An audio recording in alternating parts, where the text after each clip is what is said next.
Joining me, we have Thomas Fellows, and he recently wrote a great book that's got a lot of reviews. It's called Mrs. Dubose' Last Wish, The Art of Embracing Suffering. So, Thomas, let's get right into this. Tell us what inspired this book and why you decided to write it.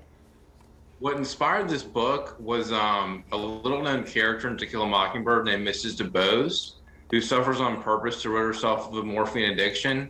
And she gets Atticus to get Jim, his son, to read to her to distract her from the pain that she's going through from the morphine withdrawal. And I make the claim that the best suffer on purpose to achieve true greatness. And then there's also another book called The Road to Character by David Brooks. And in that book, Brooks talks about how we shoot for happiness, but we're formed through suffering. He also says recovering from suffering is different from recovering from a disease. You don't come out healed, you come out different. Wow. Okay, so when you're writing this book, you're writing this with the hope that people can relate to this, so that someone going through this maybe has something that they can relate to. Yes. Tell us a little bit more about what the book, what it entails. Well, I mean, the more pain you go through, the more empathy you have, and the more empathy you have, the better off you're able to read people. So I'm also in technology sales and could potentially make 7 figures this year, working just 15 hours a week, because I sell with empathy, which is what my mentor, Bill McDermott, taught me to do. Bill McDermott came from the lower middle class and literally is worth 9 figures today, didn't inherit a dime. And he taught me to sell with empathy and honesty. And he taught me that nice guys don't finish last, they finish first. Have you ever heard of Dave Matthews or listened to Dave Matthews? I know he started in Charlottesville, which is not too far away. Yep. Yes. So there was a song called Mercy where he says, love is not a whisper of weakness. No, love is strong. And that's definitely true. Wow. Well, you are doing great things, so much so that you have 100% of the proceeds from your book going to NAMI. Now, tell us a little bit about that. Yes. I don't want a cent from this book. I want all of the proceeds from this book going to NAMI, so hopefully no one will ever commit suicide again.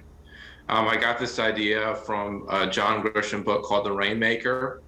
And, basically in that book, there's a character who dies from leukemia, and his mom wants to sue the insurance company, Great Benefit, that doesn't treat them well and doesn't give them coverage. And, the lawyers from that representing that company try to call her out when she's trying to sue for $10 million. And they say, hey, what are you going to do with that money? And she says, I'm giving it all to the Leukemia Society. So I wanted to do the same thing. Wow. So you're just doing wonderful things, and we appreciate everything that you're doing, Thomas. Now, if people want to support you, want to purchase the book, how do they go about doing that?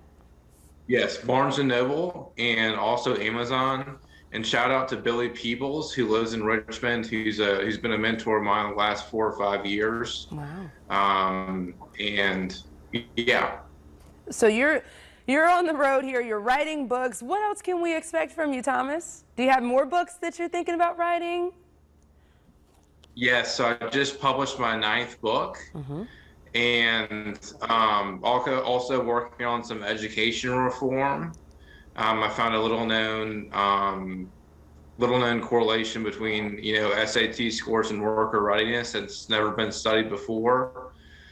So if you wanted me to come back to talk about that, it would be with you being the Virginia, it would be the largest scale government education reform since Thomas Jefferson Institute of Public Schooling. Wow. And I found that out while coaching the Morehouse sales team. Wow. Well, okay. Yeah. Well, there you go, guys. We'll have to have Thomas back. Now, Thomas, do you have a website where we can follow your journey and stay on top of new books and things that are coming out?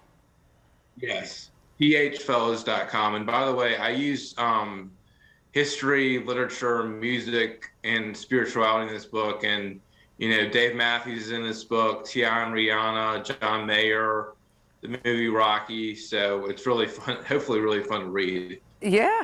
Man, those are some big names. Yeah, for sure. So again, guys, if you're more I will mail you a book, Candice, next week when I get back in Houston. I'm in Atlanta right now visiting my family. Oh my goodness. Well, I'm looking forward to it, guys. We're talking about Mrs. Dubose's Last Wish.